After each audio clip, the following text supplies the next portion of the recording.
It's the show that practically defined a generation, and I completely missed out on it. Now you might be asking, how is that possible? Wasn't I like the exact same age the main character was? Yeah, but that plays into both the strengths and the weaknesses of the show. And before you go nuts, don't worry, I do like this show.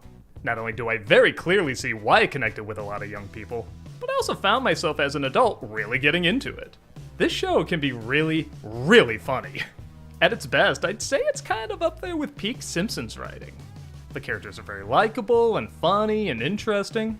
There's a wide range of both comedy and drama that's explored with all of them, and they're very easy to remember even years later. And part of that is the show goes all out. It doesn't hold back. When it's gonna be silly, it's gonna be crazy silly. When it's gonna be dramatic, it's gonna be crazy dramatic. Creating a series that, in my opinion, you could make the argument might be purposefully off at times, and I know you know what I'm talking about. But okay, the basics. Cory, played by Ben Savage, is your average little boy going to middle school. He's got a good friend named Shawn, a teacher named Mr. Feeny, who also happens to be his next door neighbor. That's a great addition. He's got a bully older brother named Eric, a quirky friend named Topanga, a geeky rival named Minkus, a teacher he likes named Mr. Turner. It's basically the setup you would think most kid shows would have. As the audience watching grows up though, so do the main characters. We follow Cory for 7 years, practically into adulthood, or at least into his college years. We see challenges arise, romances bloom, on again, off again relationships happen over and over. You know stuff like that's gonna happen in a show like this. Characters almost hilariously force their way back into the cast. Like, I would say Mr. Feeny is a stalker. He tries to stay in this kid's life so much. And other characters completely disappear. Yeah, Minkus and Turner, they kind of vanish. Like, they come back a few times, but they're not really in the show anymore. And we're introduced to new characters like Jack and Angela and Rachel. In fact, this show so wants to grow up with its audience and so wants to be realistic at times that they'll tackle a lot of serious issues on this show. Parents abandoning their kids or even dying, abuse, addiction, toxic relationships. These aren't the issues you would think would pop up in a show that has imagery like this a lot of the time. And that's where we get to both the pros and the cons of the show, because they're actually the same thing. My favorite thing about the show, outside of the personalities of the characters, is that it's not afraid to go entirely bonkers. And they space these moments out just enough so that when they happen, it is really surprising and incredibly funny. And because the personalities of the characters are so strong, they fuel the comedy as well as the visual jokes, and they surprisingly don't feel out of place. To me, the show is the definition of flexible reality, but that also ties into the dramatic moments. Okay, so going into the show, I was aware that everybody was saying there's a lot of really heavy issues discussed here, like I said before. And that's fine, I was actually looking forward to how the show deals with a lot of these issues. But here's the thing, I am really not kidding when I say just about every other episode is a dramatic episode. And the mood flip-flops big time. Now, I'm not just talking about the typical romance stuff you see in shows, will they, won't they, all that kind of stuff, though that is in there too. I'm talking every other week somebody dies or is getting beaten up or vanishes, and it all just comes out of nowhere. Honestly, I shouldn't even say that because it happens so much, I just kind of started expecting them to happen. Oh, did nothing serious happen in the last episode? Okay, well, it's probably gonna happen in this one. Now, some of my favorite sitcoms of all time tackle a lot of serious issues. Roseanne and All in the Family come to mind. But what those shows knew is that you had to space them out because drama is very tricky to constantly juggle in a comedic format. So while All in the Family and Roseanne would tackle very serious issues, some of the same as this show, they would do it maybe every 6 episodes or even more. Because of this, they had a lot more time to rehearse and work on the script and really plan out how to make them as potent as possible.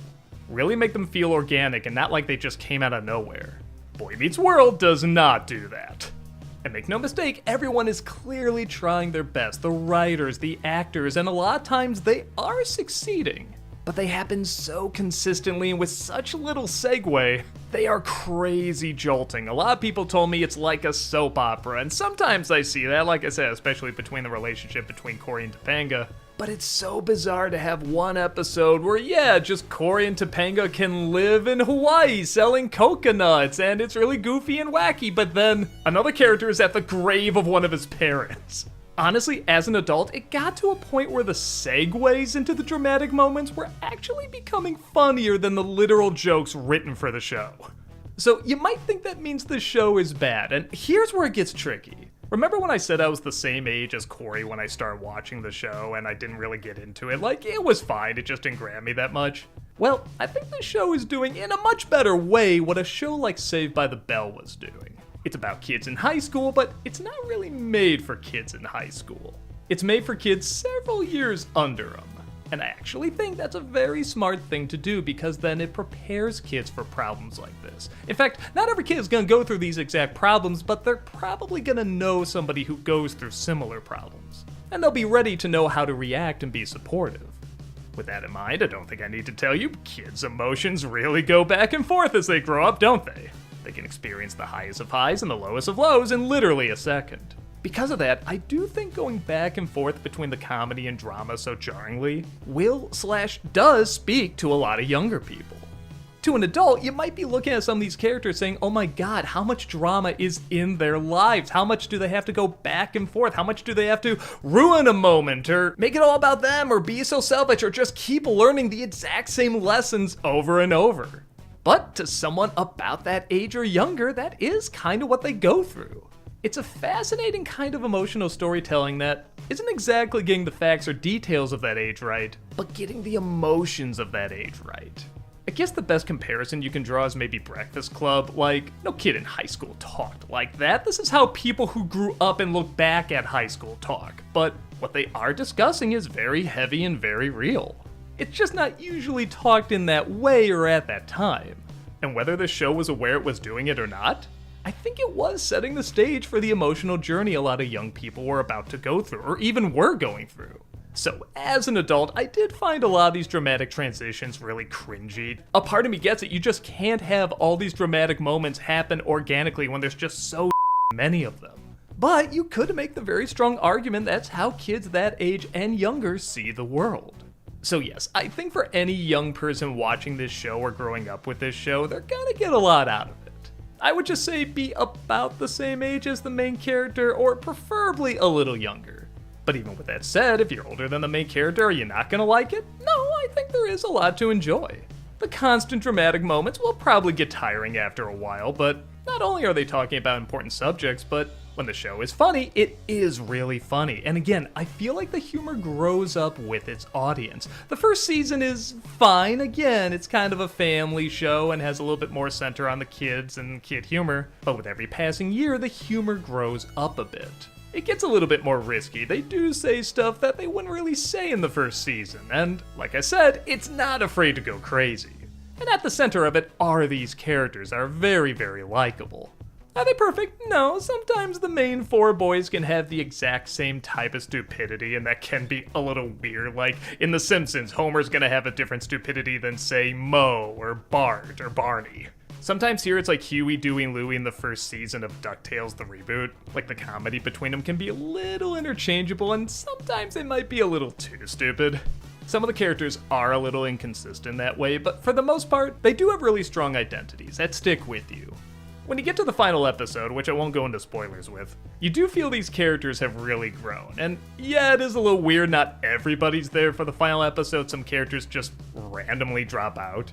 But when you get to the final moment, you feel how everybody has really matured, and it's poignantly corny. They're soaking in a lot of the overly dramatic tropes that they've been glorifying for the past 7 years, and this show loves its tropes. But you really feel the connection with all these characters too. The last line of the show you could say is really generic and not really a surprise, but when you see who's saying it, who he's saying it to, and when he's saying it, you really do feel the weight to it. You do feel like, for lack of a better way of putting it, it is a boy growing up and slowly meeting the world. And I think a lot of younger people have and will continue to connect to that. So while I can't say it's like one of the great sitcoms, I do think it's a passionate yet purposefully clumsy introduction for young people to enter a passionate and purposefully clumsy world.